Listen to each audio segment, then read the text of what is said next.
Okay. Hello. Good evening, everyone. Before we start, I just want to go over the calendar of Wednesday night classes, since we are entering now the season of our holidays. So as you all know, that David, why don't you please do me a favor? Bring me a flyer which has the Chagim and the services. It's by the entrance. As you all know, that Sunday night starts the Yom Tov, the holiday of Rosh Hashanah. Rosh Hashanah, as we're going to speak soon, also a little bit, is 2 days. 2 days not only in America, it's 2 days in Israel too. No, that's the flyer from the... Thank you. So Rosh Hashanah is Sunday night, which is the 29th, and then it continues on the 30th and on October 1st, Monday and Tuesday. Wednesday is called the Fast of Gedalia. This is one of our fasts, the biblical mentioned fast, which commemorates the same deal of the rest of the fast, which is the Churban Abayit, the destruction of the temple. Gedalia was one of the last leaders of the Jewish people who stayed in Jerusalem after the destruction of the temple, and he was assassinated, and his death represented the end of the era of the temple era, so to speak. Even though it was after the destruction of the temple, that's what it represented. So it's referred to in scripture as the fast of the 7th month. The fast of the 7th month, which is the month of Tishrei. So you have usually 4 fasts which are associated with the destruction of the temple. You have the fast which is called the fast of the 10th month, which is the 10th of Tevet. This is when Jerusalem was under siege. Then you have the 17th of Tammuz, when the walls of Jerusalem were breached, 2.5 years later. Then you have the 9th of Av, which is the big one. This is the actual destruction of the temple. And then you have the fast of Gedalia, which is considered more a part of the fast days, but it's a little more lenient as far as somebody doesn't feel good and so on. You should consult your rabbi and see how to deal with that. But Wednesday is going to be the fast of Gedalia, and the fast is going to end around this time. So there's not going to be a class next Wednesday. Then we are going in the week later. Tuesday night is Yom Kippur, Kol Nidrei, October 8th. And October 9th, Wednesday again, is the holiest day of the year. The day of atonement, day of fast. And again, just about this time, we are going, it's okay, we don't get intimidated by music. And we at that time, we're just going to be breaking the fast, so no class on Wednesday. The following week is the holiday of Sukkot, Monday and Tuesday, and the week is Chol HaMoed. So again, we're not going to have class because it is Sukkot. And the week after that, on Monday and Tuesday, October 20 and 21st, is Shmini Atzeret and Simchat Torah, the big holiday which completes the reading of the Torah and the celebration around the Torah. So our first class, if you want to mark your calendars, is going to be on Wednesday, the day after Simchas Torah. All of us will be recovering from Simchas Torah. And then we're going to come and have the first class as we're going to begin the first portion of the Torah in the new cycle of reading, which is October 23rd. So there is no classes on Wednesday after tonight, but there will be a class a week from Sunday, not this coming Sunday, the eve of the Shabbat, but a week from Sunday, which is, I guess, October 6th. Sunday morning, 10 o'clock, we have a class, special class for Yom Kippur, which you're all invited to come and join. Other than that, when you leave this place tonight, please take with you one of the flyers. You can hang it up on your fridge. It has the schedule of the holidays and services. And our door is open for everybody to come in and participate. No tickets, no schmickets. Everything is an open door policy.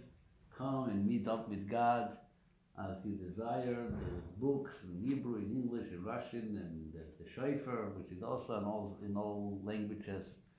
And just be present. Okay? Thank you. And now we're going to talk a little bit about the Parsha. L'chaim, l'chaim.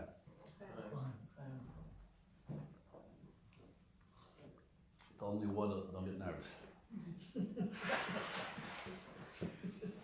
Obviously, when you have a season of holidays, so many holidays, like we just read some of them, Rosh Hashanah, Yom Kippur, Sukkot, Simchas Torah, Shmini Atzeret, Simchas Torah, it has to be, which we call in English, a common denominator. It has to be something which brings together all those holidays, the fact that they are all composed and joined in this very same month, even though not necessarily do they have a integral connection one to another. Rosh Hashanah seemingly has nothing to do with Yom Kippur. Yom Kippur seemingly has nothing to do with Sukkot, and Sukkot has nothing to do with Shmini Atzeret and Simchas Torah. For the very simple reason that Rosh Hashanah is the beginning and the head of the year, which means, according to tradition, we are observing the creation, the anniversary of the creation of Adam, the first man who was created on Rosh Hashanah. 6 days earlier, 5 days earlier, the world was created. Yesterday. And actually today, No, this morning. This morning, And now tonight it's and in 6 days, the 6th day of creation is the celebration of Adam. Today is the yahrzeit of the world. The world was created today. You said Kaddish? Did you say Kaddish? Why? On the world. Why is it the yahrzeit? Why? The world hasn't Why been is it the destroyed yahrzeit? yet. Maybe from being created. The yahrzeit of the world. Why is it the yahrzeit of the world? If you're happy with the world, enjoy it. For some Because people, of it's a global yahrzeit. warming. Global warming, exactly. The dissolving of the ice cubes. But anyway, this is Rosh Hashanah. Rosh Hashanah celebrates the what? The beginning of creation. The creation of Adam, because Adam is the so-called the purpose of creation, and that's why our sages instituted Rosh Hashanah to be celebrated when it is celebrated. Yom Kippur happened in the desert the year after the Exodus.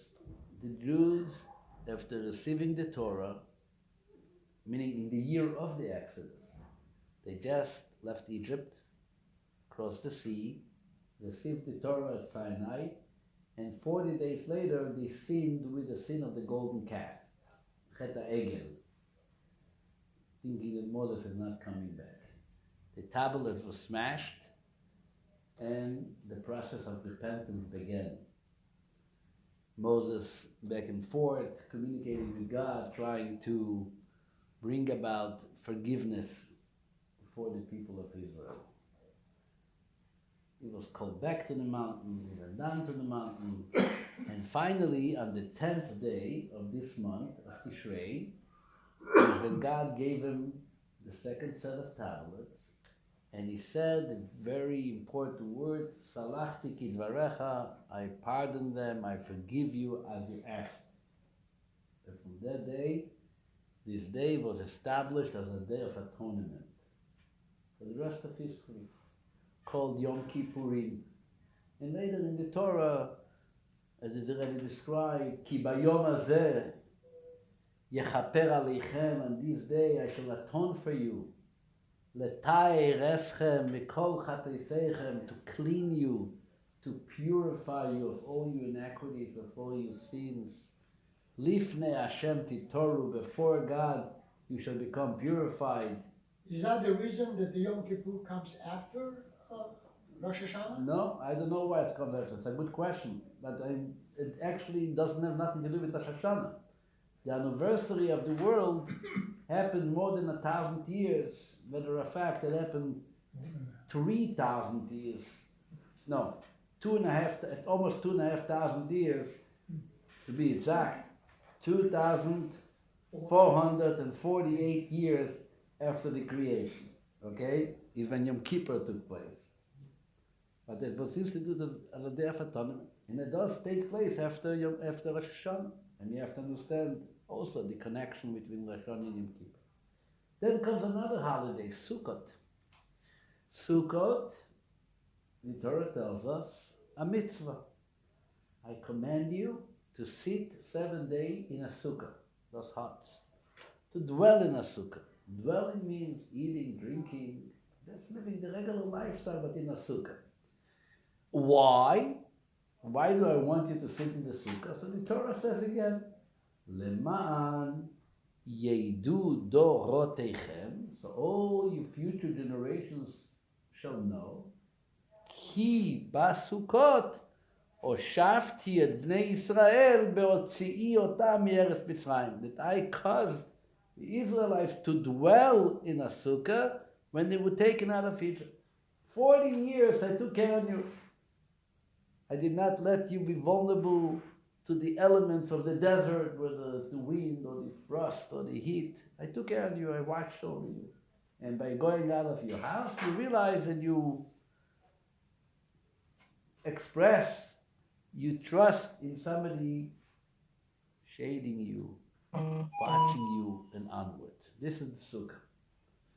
What does sukkahs have to do with the 15th of Tishrei, which when the Torah tells us to celebrate Sukkot? Did anything happen on the 15th of Tishrei? Matter of fact, nothing happened. Well, Nothing happened. well, back. No clouds, no bags, Gurnish. You live in Seattle, you see clouds. There was no clouds, there was nothing happening on the 15th of Tishrei as far as the 40-year journey from out of Egypt. The 15th of Nisan, when we celebrate Pesach, and is the day which we left Egypt. So you're celebrating it like we celebrate every anniversary on the day it happened. You don't come 6 months after your wedding date and you say, let's celebrate our anniversary. Hello. Unless you're in trouble, so you're looking for reasons. But usually the anniversary has to fit with the date of the calendar, then that you had your wedding. Yes, you can discuss it on that day, that for whatever reasons we're going to postpone it for a week or 2 weeks until we're going to have time to meet and celebrate. But anniversaries can come randomly because of convenience, you know. December, we're anyway going to be off work, we're going to celebrate our anniversary. You come home, your wife or your husband asks you, why did you forget about our wedding anniversary? And you're going to say, I didn't forget, but why now? So busy, you're so busy. Soon it's going to be Christmas break or whatever. You're going to have a chance to do it. Hello. No, it doesn't work like this. A birthday, a wedding anniversary, a yahrzeit, all have to take place on the day they actually happened. True? It's true. Sukkot, nothing happened. This is actually 6 months after the Exodus. And we were there for 40 years. And the Torah says, now I want you to do it. It was the only day open? Exactly. It seems like it was the only open day. And yes, our sages do go into a discussion. They tell us all kinds of, creative reasons. Creative reasons why it makes more sense to do it on this time of the year. One reason is because on Passover, which is springtime, Who doesn't sit in a sukkah? Everybody sits in a sukkah. Then it doesn't show that you are doing it for God's sake. It seems like you're just having a good time, finally closing the heater and opening the windows and walking out to your porch and staying there overnight. That's not right. You let me see you in September, but everybody is indoors, and now make your way out. This is what we want to see. This is going to show that you are actually interested in observing the mitzvah of Sukkot. Okay, like I said, there's all kinds of creative reasons, but as far as the calendar is concerned, we have to look for an insight which connects Sukkot to Yom Kippur and Yom Kippur to Rosh Hashanah to understand why they were all set up in the same month, following each other. Then comes this most strange holiday. After Sukkot, the Torah tells us that you should celebrate Sukkot 7 days. The day after the 7th day is called the 8th day. The 8th day is Shmini Atzeret. So the Torah says, Bayom HaShmini, on the 8th day, Atzeret tiyeh lachem. I also want you to stop working. Atzor, stop. Like every holiday. What is a holiday in Torah? A holiday is all about, the definition of a holiday in Torah is Tishbot, cease of work. Right? Concentrate on me now. God says. And forget about your mundane activities. And this is Shmini. And you wonder what's now? What happened? Again, nothing happened. It's just 7 days of Sukkot passed. And then God says, oops, let's make one more day. And let's call it the 8th day. Hello. Either you tell us to celebrate 8 days, 8 days, or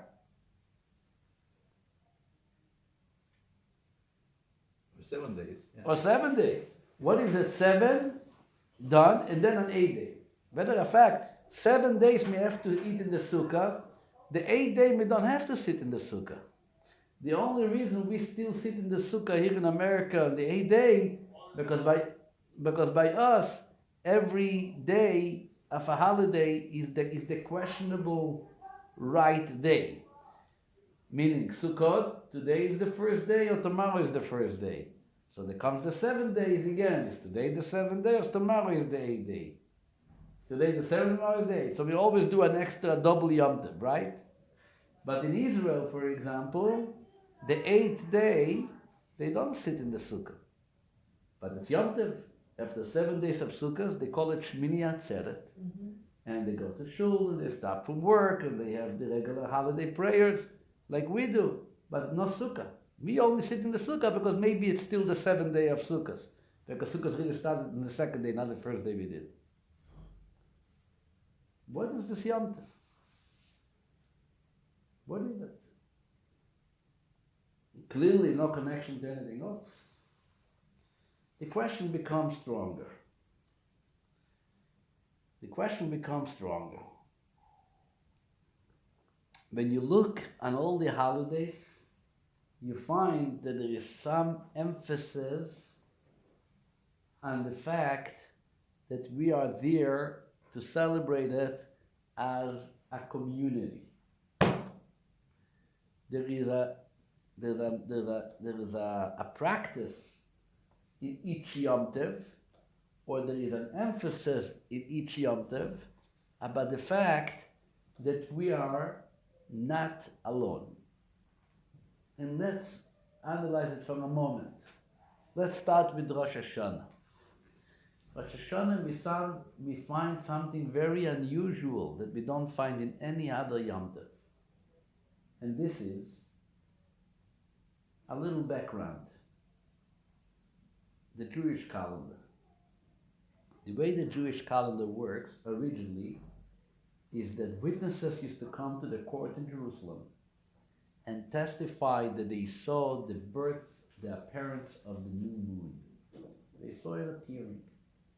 And when the court can confirm that that's what they saw is what has to be seen, because the court had the data, what is required to be considered the birth of a new month. So the Jewish court called the Beis Din used to declare this day to be the head of the new month. Sometimes they couldn't see it right away. Witnesses didn't show. So the past month was a 30-day month, and the 31st day of the previous month became the beginning of the new month, Rosh Chodesh. Sometimes the witnesses came and they said they saw it on the 30th, the new appearance of the moon. Then it was a 29-day month, because today became the Rosh Chodesh, the beginning of the new month. And obviously, as Jews, it's utmost important to know when is the actual new month. Why? Because holidays depend on the new month. When the Torah tells you to fast on the 10th day of the 7th month, you have to know when was the first day of the 7th month to know when the 10th day was. You don't want to end up fasting on the wrong day. And same thing to shake the lulav, and same thing to eat the matzah. Everything has a date at a certain month. So we are always very much connected and tied up to the calendar. We need to know when those dates are. So the way it worked, originally there was no WhatsApp, no text, no emails, not too long ago. The court knew when the new month is. The people in Jerusalem knew when the new month is, but there are people who live outside of Jerusalem. There are people who live all the way out in Syria, in Lebanon, in Iraq. There weren't too many Jews in America then. So the court used to send messengers called shluchim, who were traveling quickly and get all the way to the last point of Israel and let the communities know Rosh Chodesh was on this day. So therefore you should know when is Sukkot, and when is Shavuot, and when is Pesach, and when is Purim, and when is Hanukkah, and so on. Messengers. There were places that the messengers didn't arrive. They lived too far. They moved east. Bellevue. Issachar. Nakomi. Spokane. They keep on moving. And then when there was no messengers, and not knowing clearly was it a 29-day month or a 30-day month, what did they do? They made 2 days holiday. Maybe it was a 29-day month and today is the 15th of the month and today is Sukkot. Maybe it was a 30-day month, so yesterday was a weekday and tomorrow is Sukkot. And that's how they kept doing it all over the world, even in places in Israel, which were somehow desolated and so-called far from general communities.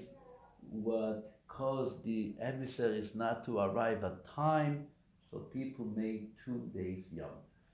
This is in short the background of the 2-day Yom. In Jerusalem, people knew what's going on, right? They lived there. They didn't have any messengers. There was a community all centered around the temple, and the news traveled very quickly, Jewish style. Rosh Chodesh was today. Everybody knew exactly when to make Yom Tov. 10 days later is Yom Kippur. 15 days later is the Sukkot. One holiday had a problem, even in Jerusalem. I shouldn't say the word problem, was challenged even in Jerusalem. And this is the holiday of Rosh Hashanah. Rosh Hashanah occurs at Rosh Chodesh. The first day of the 7th month is the holiday of the New Year, when we have a mitzvah to hear the shofar. So you can live in Jerusalem, or you can live in Mevaseret Zion, or Kfar Chabad, or Tel Aviv, and comes Rosh Hashanah, and you don't know if today Rosh Hashanah, tomorrow is Rosh Hashanah.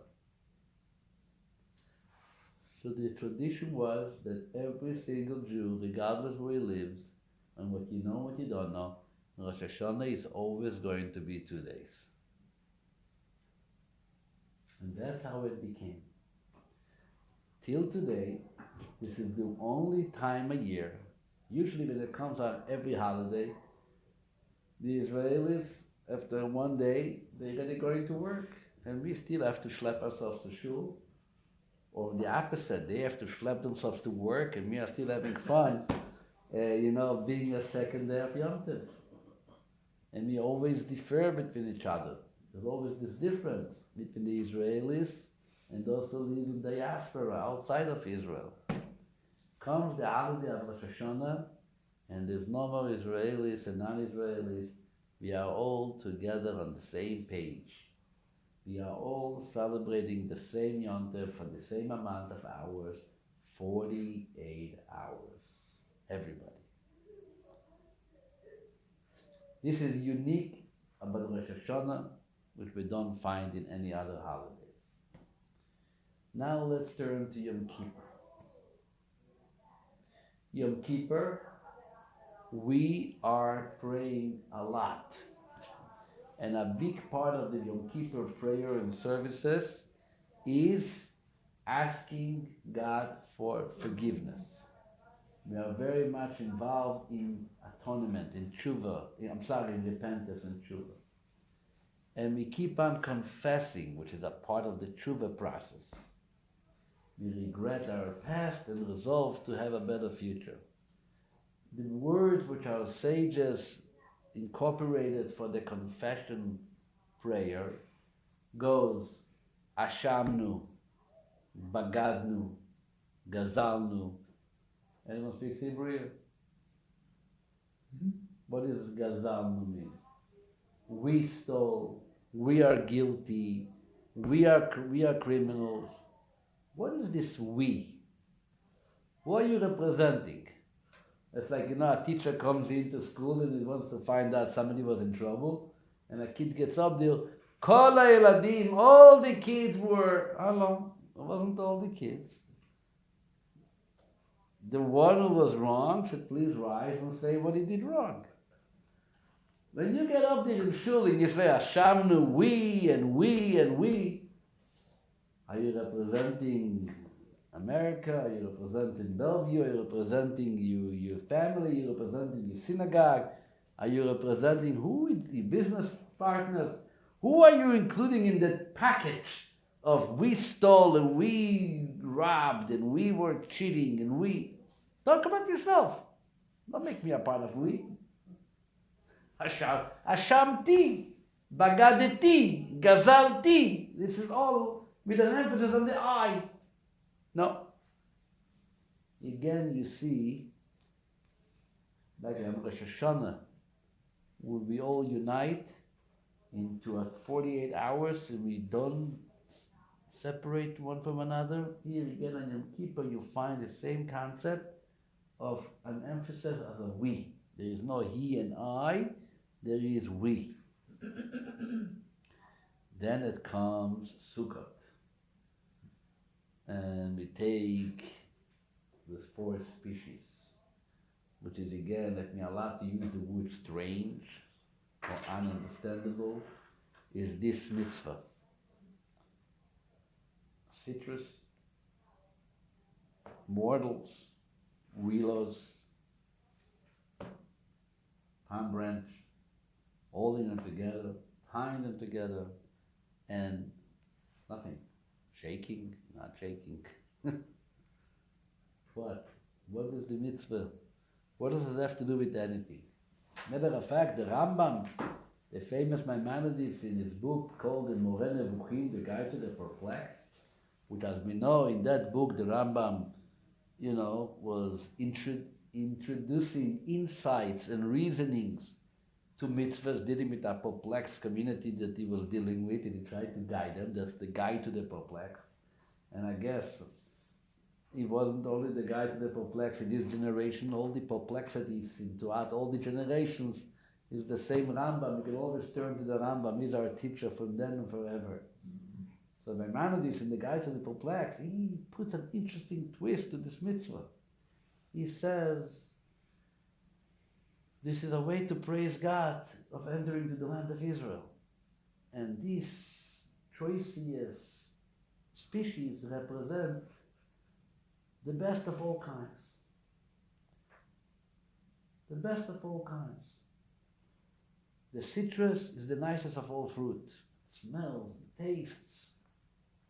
It's unedible, but as far as smell and taste, it has a taste. You might not appreciate it, but it has. And the looks, ooh, you have a nice esrog. Catches your eye. And these represent the nicest of all leaves, the branch of the dates. And the myrtles represent the nicest aspect of all smelly flowers. And the arava represent the nicest aspect of dry leaves, or those which have no taste and no smell, but this is the nicest it looks, and it grows by the water. And basically the Rambam in his Moreh Nevuchim looks on all this, on this mitzvah, and he says this is basically an idea of celebrating our entering to the land out of the desert. And you gotta pick from everything which grows, from the nicest which grow, bundle it together, and be joyful. Okay? Comes every year Sukkot, and we all talk about the famous Medrash. This is 4 species which represent 4 types of people. 4 types of people. We're not meant to be alike, just like we don't look alike. We're not meant to look up to be alike. There is, the Medrash says, a Jew or a person who is like a citrus, like an etrog. Smells good and he has a good taste too. What does smell good mean? Says the Medrash, smell means doing good deeds. That's how you create an atmosphere, a smell.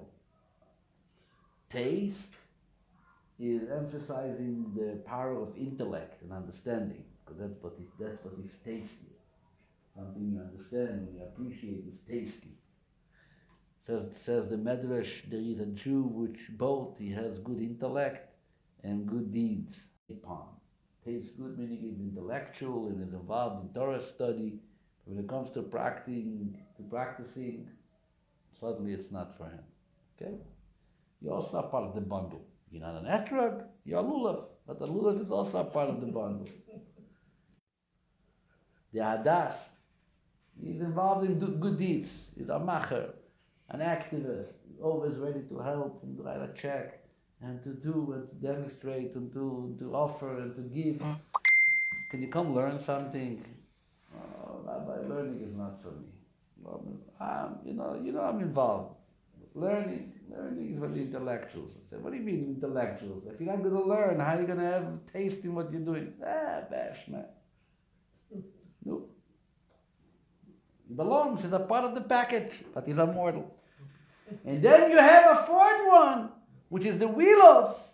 No smell, no taste, nicht gelernt, nicht gemitzvahs, not this, nor that. And Torah says, hey, he's a part of the bundle. Everybody gets wrapped up together, and that's what the holiday of Sukkot. We all enter a sukkah, and when it comes to sit in the sukkah, again, we are all on the same level, under the same roof. When you live in your own private house, some have paid this mortgage, some pay a different mortgage. Some have this type of roof, some have the other type of roof. Under the sky, you're under the same sky. And this is Sukkah. Again, unity. So Rosh Hashanah is unity. Yom Kippur is Oshamnu, not ye, we, because we are all a part of one we, as we're going to discuss in a moment. Sukkot is unity. And then comes Shmini Atzeret. Shmini Atzeret says, the Medrash and Rashi puts it in Chumash. What is the holiday of Shmini Atzeret? The Jews were 7 days celebrating Sukkot. And they brought a lot of offerings, and they were a part of a big celebration. In the temple, Sukkot was one of the nicest celebrations. All night dancing and celebrating and pouring the water on the temple and the wine. libation, a mystical holiday, a practical holiday. Anyway, after 4 days after Yom Kippur, everybody's in a good mood. We just forgave each other. We were just forgiven by God. Atonement was granted. No one had a chance to sin yet. Busy to build a sukkah.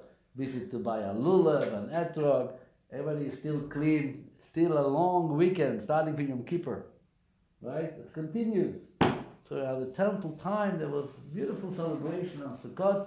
Matter of fact, the Torah calls it Zman Simchatenu, the season of joy. The season of joy. Every holiday represents a season. Pesach is the season of freedom. Zman Cheirutenu, we say in our prayer books. Shavuot is the season of the giving of the Torah. Zman Matan Toratenu, the season when the Torah was given. Sukkot, what do we say in our Siddur?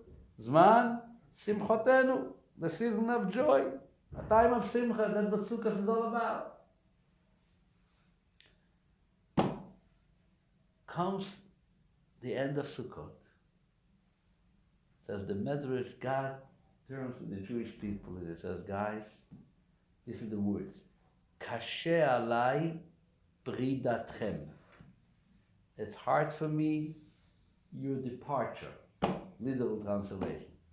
It's hard for me to see you going to the airport. Stay one more day. Let's have a party, just us, for the sake of having a one more day party. This is what the Medrash says, Ishmini Atzeret. That says, you know what, let's spend one more, let's roll together, lock up the doors, party time.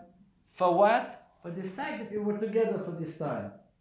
One day to celebrate the gratitude for being together for 7 days. This is the 8th day celebration, Shmini Atzeret. The Rebbe, the Lubavitcher Rebbe, many times emphasized,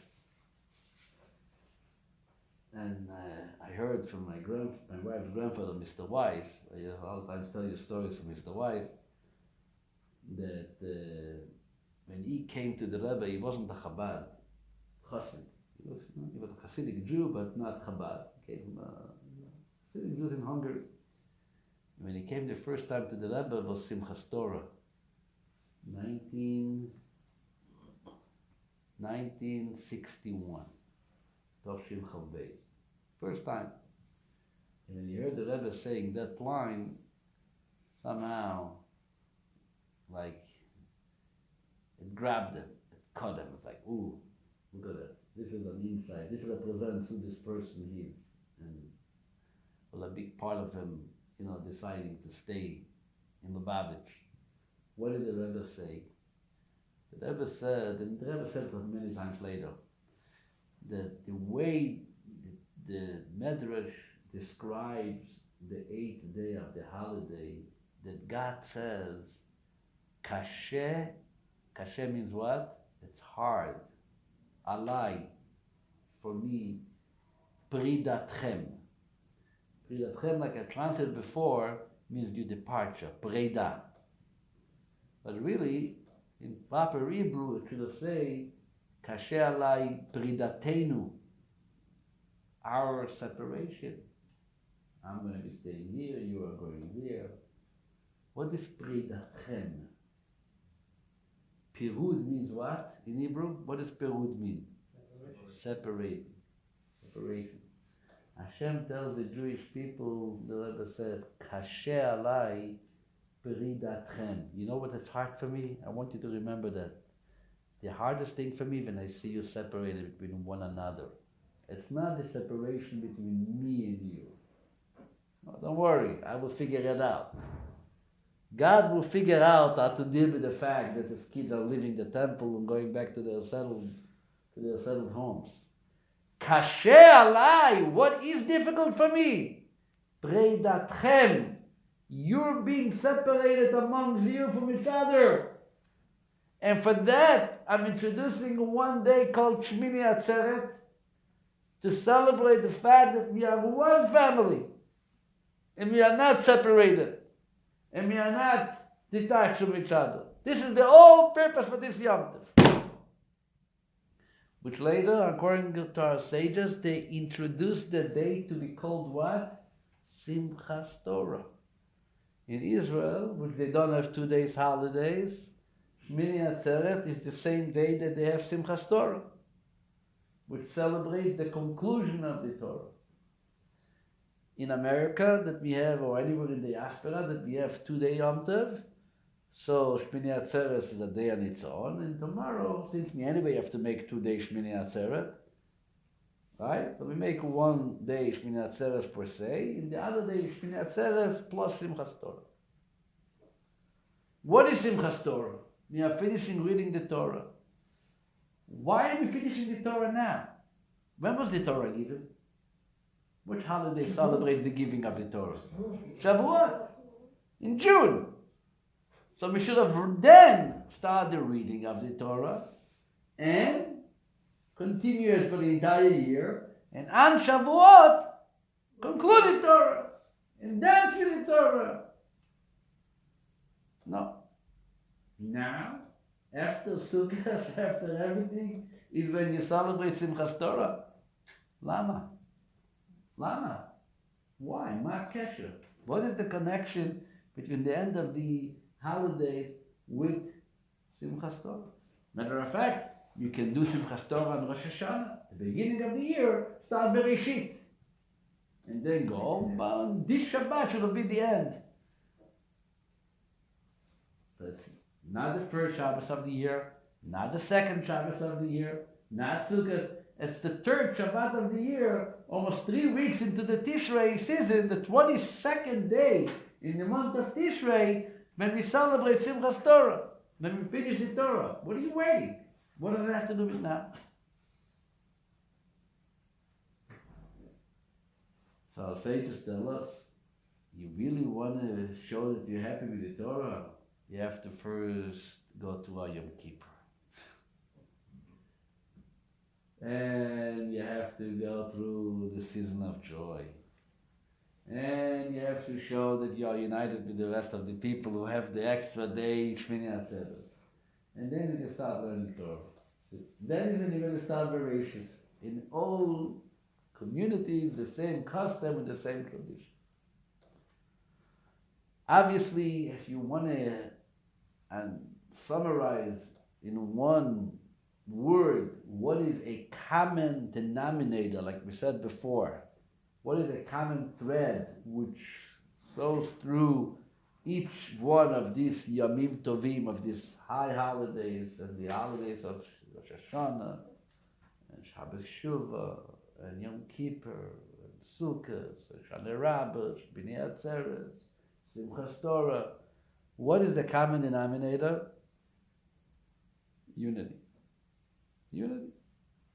Rosh Hashanah, no more Israeli versus non-Israeli. Everybody does it 2 days. Yom Kippur, Osham knew, Bogad knew, we, there's no I. Sukkot, all first species.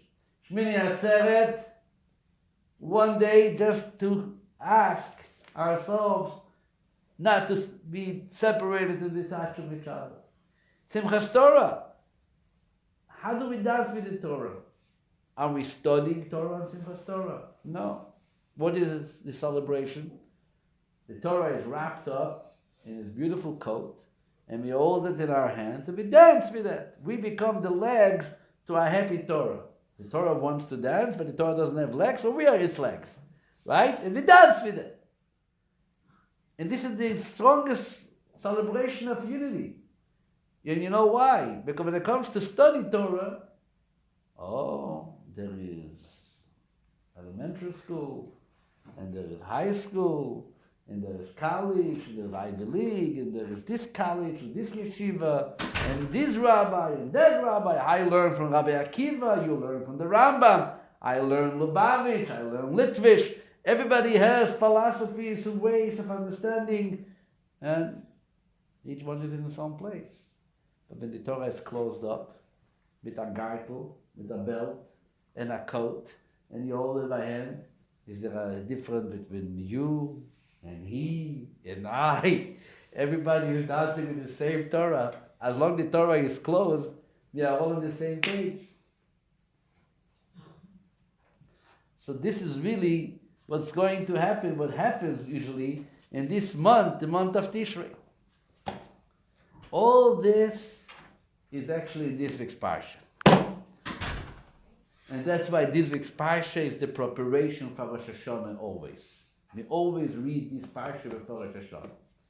So if you have a Chumash, you can open up page 1086. By the way, doesn't come late to Shul. You can't be too late this week because the Torah reading is only 40 verses. 40 verses. Kiddush is at 11:30. 40 verses. Usually we have, last week we had 122 verses. Double times the amount. This week, small 40 verses. Make Kiddush, go home, take a nap. What does the Parsha begin? It says this week's Parsha, first verse. Atem Nitzavim Hayoim. You are standing today. Kulchem. Opa. What does Kulchem mean? All of you. Lifnei Hashem Elokeichem, before Hashem you God. And if you have a question, who is this Kulchem? Says the Torah, Rasheichem Shifteichem, the heads of your tribes, Zikneichem Veshotreichem, you leaders and your officers, Kol Ish Israel, all men of Israel, Tapchem, you small children, Nesheichem, you women, Vegercho Asher Bekerev Machanecho, and you proselyte, who is in the midst of your camp, Mechoite Veitzecho, from the chapter of your wood, Achoye Memecho, to the drawer of your water. Remember this guy with a stick on his neck, holding 2 buckets, drawing water and servicing it to the community? Whose job was it? The professors, the doctor, the engineer, the rabbi. It was usually the guy who, needed some parnasa, needed to bring a living to his family. And who is the guy who went with an axe to the forest and kept on chopping wood? That wasn't graduated. He didn't graduate Harvard, and he didn't go to yeshiva probably. He probably didn't go to school either. Didn't want to learn. His mother said, go forest, chop wood, bring home off your cupcakes. He was a So willow whenever to branch? leave. A willow branch? A what? Willow, what we just talked about. No, wood. Yeah, but the willow, he was like a willow branch. He was Could learning. be, yeah, could be, you're right. And God says, the leader of your tribe, with a water carrier, all are standing here, united as one. Hayom, standing, kulchem. What's Hayom? The Zohar says something very interesting, that anywhere in the Torah with the word Hayom, it says, today, means Yoma Dedina Rabba, the day of great judgment. And the Zohar brings sources for that. That it means the day of Rosh Hashanah, actually, which is the day of judgment. Are you all standing? And what are you standing? Look at the beautiful verses. Le'ovrecha bivris Hashem Elokecha, for you to pass in the covenant of Hashem, you God. Ubeolosoi asher Hashem Elokecha koires imcho ayoim, leman oki moischa ayoim loi leom, ve'u yelecho le'elokim. Today, God establishes you as a people. There is no Jew, there is the Jewish people. People. We are a people. Sometimes history reminds us and tells us and reminds us that we are people. God forbid a Jew is involved in some situation. They don't say a Jew, they say the Jewish people were stealing, the Jewish people were killing. We want for the Jewish people. You talk about an individual. There is no people. There is no individual. There is only a people. Am Israel, the nation of Israel. And to be a people is made up of a number of phenomena, starting from the leaders to the water carriers. We are all one part of this people. And this is the covenant that Moses makes with us, literally the last days of his life. And he goes and he says all kinds of beautiful things. And then he comes to the last verse, verse 28, on page 1090, or 1091 in English. This is one of the most powerful verses in the Torah, that not always people realize what the verse teaches. It says as follows: Hanistarot leHashem Elokeinu. The hidden scenes are for Hashem our God. Ve'aniglot, but the revealed scenes, lanu ulebaneinu ad olam, are for us and our children forever. La'asot, to carry out, it's called divrei Torah, those all the words of the Torah. Can anybody translate this verse? What does it mean? Hidden scenes, revealed scenes. Hidden scenes are for Hashem, revealed scenes are for us. What's going on over here? And then you see little dots. Look at that. The fifth and sixth words, this is, by the way, in the scroll, in the original Sefer Torah. If you open it up, there is on these 10 letters, Lamed, Nun, Vav, Vav, Lamed, Bet, Nun, Yud, Nun, Vav, you have these little dots on top. Since when do we have dots? Dots, nekudot.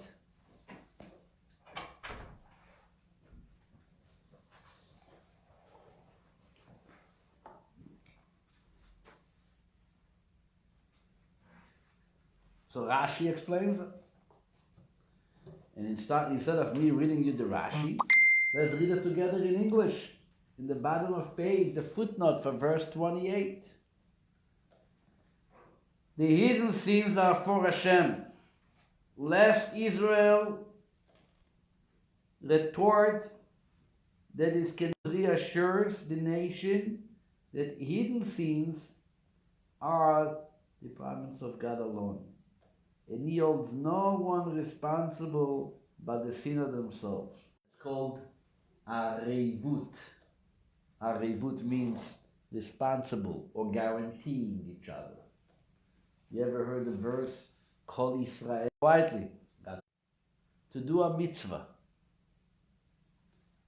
In 3 days from now, it's going to be Rosh Hashanah. What is the mitzvah of Rosh Hashanah? What is the order of the day? To hear the shofar. You come to shul. How many people are going to make a blessing and blow the shofar? How many? One. God gives me life. Rabbi Farkash is going to stand there in Mitzvah Hashem and make the blessing and blow the shofar for you. When I came to Bellevue, I didn't even know how to blow the shofar. Came the first Rosh Hashanah, I didn't know how to do it. I brought my younger brother with me. His name was Amram. He came to help me. He knew how to blow a shofar because in shul, he used to play with the shofar when he was a kid, so he learned how to do it. And then the following year, and he made the bracha. I didn't do it. I think for 2 years I didn't do it. But then it was the year later, which it was supposed to come something, and I was there. Either I do it or not. Lo and behold, came out. Baruch Hashem. Since then I'm blowing the shofar. Why am I making a bracha for everyone? You have to hear the shofar. You have to hear the shofar. Make your own bracha. How do you fulfill the mitzvah by me standing up there and making the blessing and you hearing and saying Amen? This is the answer. This is Parsha. Your mitzvah is my mitzvah. My mitzvah is your mitzvah. I have a responsibility for you to hear the shofar Since you are obligated and I'm obligated, therefore I make the bracha, you hear it, and we connect into one mitzvah. There's no need to have two shofars. Matter of fact, God wants more people to be represented by a single shofar, which beautifies the mitzvah. It's called Berov Am Hadrat Melech. As more people hear it from the one shofar, then the same shofar joins a greater multitude of people. It makes the mitzvah prettier and nicer. This idea of being responsible one for another, making blessings for you, allowing you to fulfill mitzvahs by hearing somebody else doing it for you, this is all coming from verse 28 in this week's Parsha. This is the covenant that it was established. That's why there are points. The points comes to exclude something, to diminish, to release us from certain responsibilities, because the Jews were not, too excited about it. Hello, I can't follow you into your bedroom, into your house. I don't know what you're going to do. So God says, this is not your business. But what you can be responsible, you should be responsible.